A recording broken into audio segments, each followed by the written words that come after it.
par ta vie, que tes silences et tes mots traduisent sa présence. Aime et dis-le par ta vie, comme lui fait chanter tes jours et tes nuits. La charité est longanime, la charité est serviable, elle n'est pas envieuse. La charité ne fanfaronne pas, ne se gonfle pas.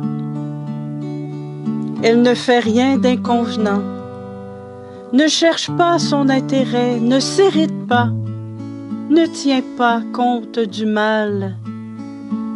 Elle ne se réjouit pas de l'injustice, mais elle met sa joie dans la vérité. Elle excuse tout, croit tout, espère tout, supporte tout. La charité ne passera jamais.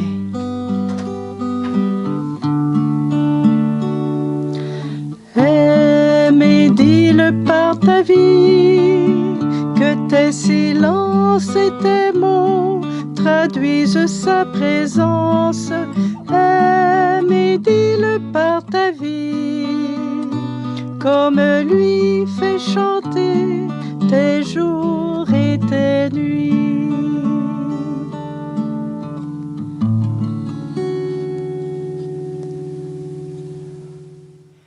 Bonjour, je suis heureuse de te retrouver dans cette neuvaine de l'amour et je viens te parler d'une petite fille étonnante.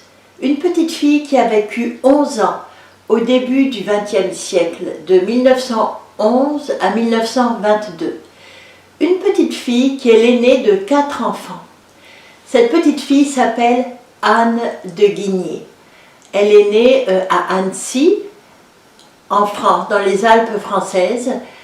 Et c'est une petite fille vive, enjouée, jolie, qui a un caractère très fort. Elle est aimée, elle est dans une belle famille, mais elle a un caractère fort, mais aussi elle a un caractère épouvantable.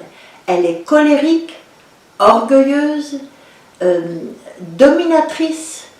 Elle impose toujours ce qu'elle désire et elle n'a pas beaucoup forcément de compassion pour ceux qui lui sont inférieurs. Et son grand-père disait d'ailleurs « Je plains sa maman quand elle aura 20 ans ».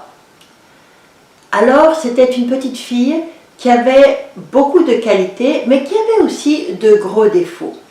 Cette petite fille, en 1915, perd son papa à la guerre.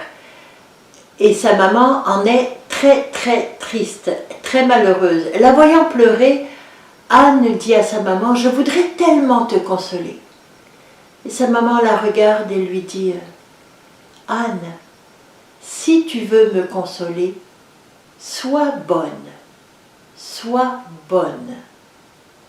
Quel défi! Anne a seulement 4 ans, mais elle aime tellement sa maman, elle a vraiment un bon cœur.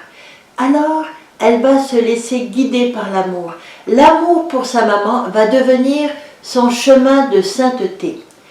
Et elle, qui était capable de dire à la cuisinière, Mélanie qui se reposait dans le jardin, un moment, avant de rentrer pour son travail, « Mélanie, vous n'avez rien à faire ici. Votre place n'est pas ici. » « Et où est donc ma place ? Votre place est à la cuisine. » À 4 ans. Alors c'était tout un caractère. Mais ce caractère, elle va s'en servir pour devenir bonne. Et à partir de ce jour-là, on voit cette petite fille devenir, lors d'une contrariété, lorsqu'elle ne veut pas partager, lorsqu'elle veut commander, devenir rouge, serrer les poings pour se dominer. Elle va utiliser son caractère non plus pour dominer les autres, non plus pour servir son orgueil ou sa colère, mais elle va utiliser son caractère pour faire plaisir à sa mère et pour faire plaisir à Dieu. C'est évident qu'elle est très aidée parce qu'elle aime beaucoup Jésus. Alors, elle décide de s'appuyer sur Jésus. elle prend force en lui. D'ailleurs, elle désire communier, elle désire tellement communier. Et on l'autorisera à faire sa première communion beaucoup plus tôt que les autres enfants. D'ailleurs, le prêtre qui lui fait passer son examen, parce qu'elle doit passer un examen spécial vu qu'elle est petite, qui dit « J'aimerais énormément que les autres personnes qui communient ou les adultes aient la moitié de la compréhension de la foi de cet enfant. » C'est pour dire que Anne aime Jésus et elle se laisse éclairer par l'Esprit Saint. Elle le fait d'une manière très simple, comme une petite fille. Mais ce qu'elle sait, ce que Jésus lui demande, c'est douceur, patience, accueil de l'autre, charité, entraide. Tous des mots qu'on connaît très bien et que Anne va s'évertuer à faire rentrer dans sa vie. Ça va devenir son mode de vie. Et peu à peu, les crises de caprice, de colère, d'orgueil vont s'espacer. Et après, on dira d'Anne, tout lui est tellement agréable, elle accueille tout avec tellement de gentillesse. Mais ce ne lui était pas si facile, mais elle a travaillé dans sa vie d'enfant.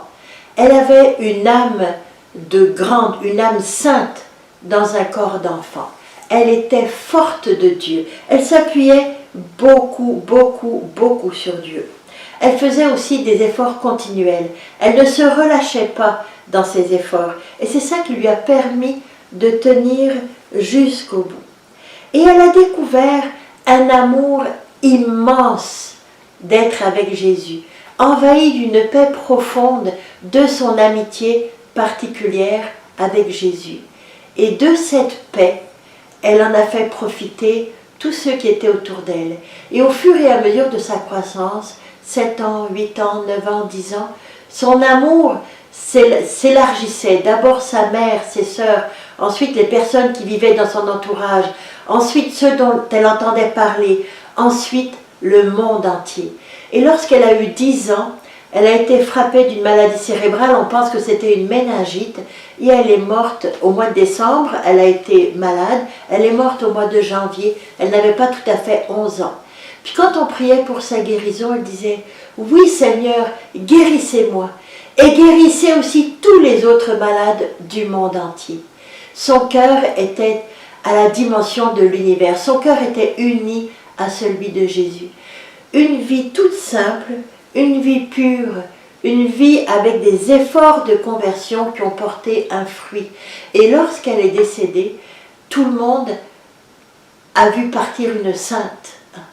On l'a priée comme une sainte, une petite sainte. Et il y a eu beaucoup de miracles. Alors on peut la prier pour les enfants.